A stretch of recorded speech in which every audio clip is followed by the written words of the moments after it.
was set out to tighten the regulations of prescription drug distribution and to alter the administrative role that various emergency providers may have in the hospital setting and in various other healthcare settings. The role that emergency healthcare holds as of now is the application of various medicines, and especially when it's most urgent.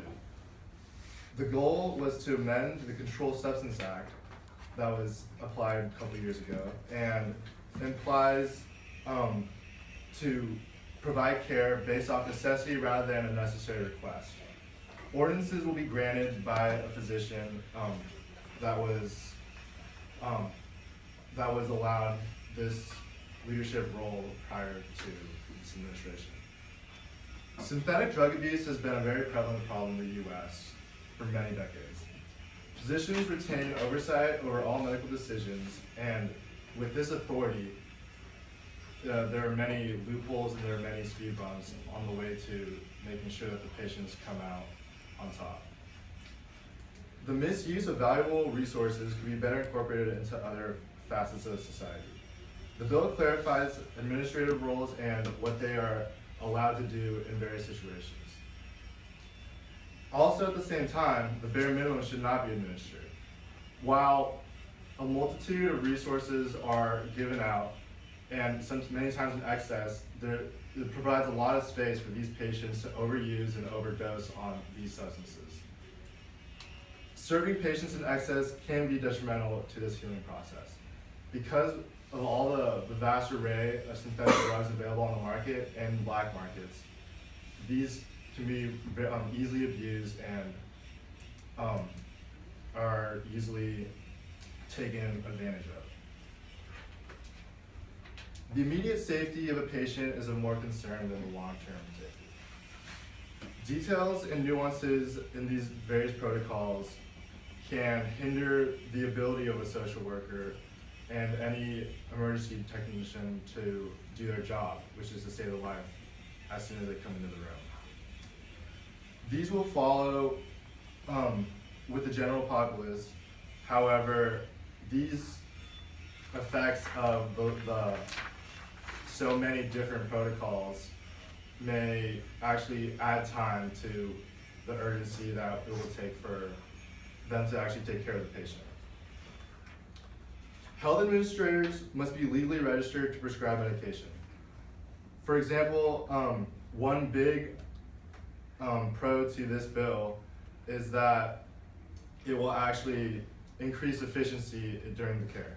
Sponsoring Representative Richard Hudson actually introduced the bill to ensure that emergency responders can incorporate the use of these controlled substances with ease. He quotes that without the solution, we risk sacrificing emergency care and endangering patients, simply because law and regulation have not kept up with modern medicine. This legislation is an important clarification of law that allows our first responders to continue administering life-saving medications when they need them most.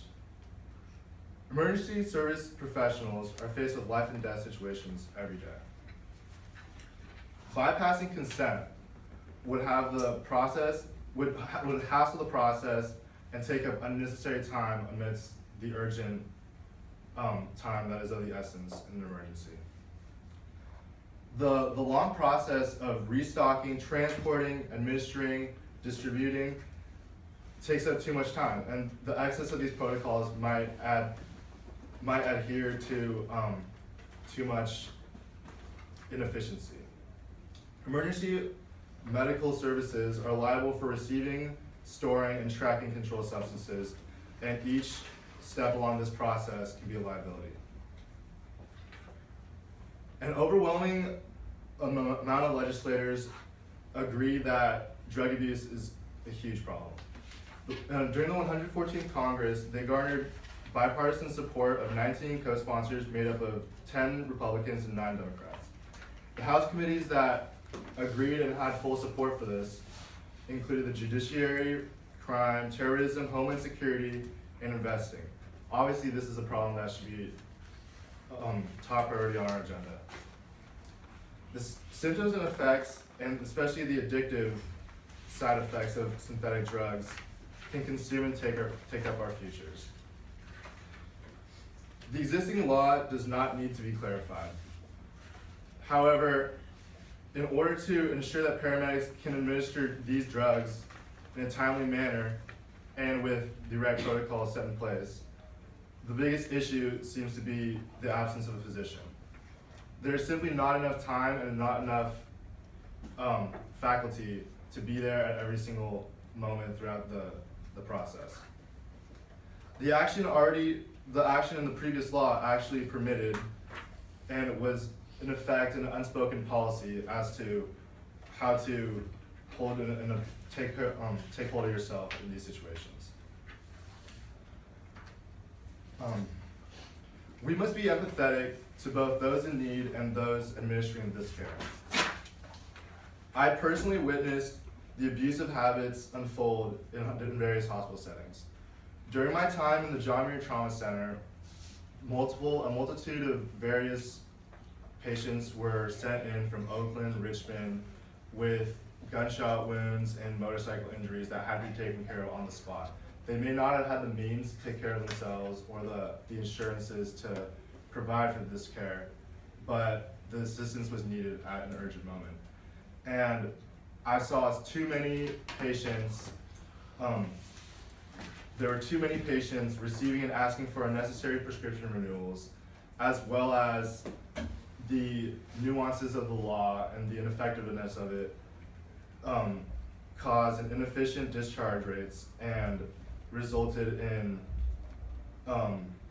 too slow of administrative approvals. In effect, the bill will assist in tighter distribution and stricter enforcement of these drug laws.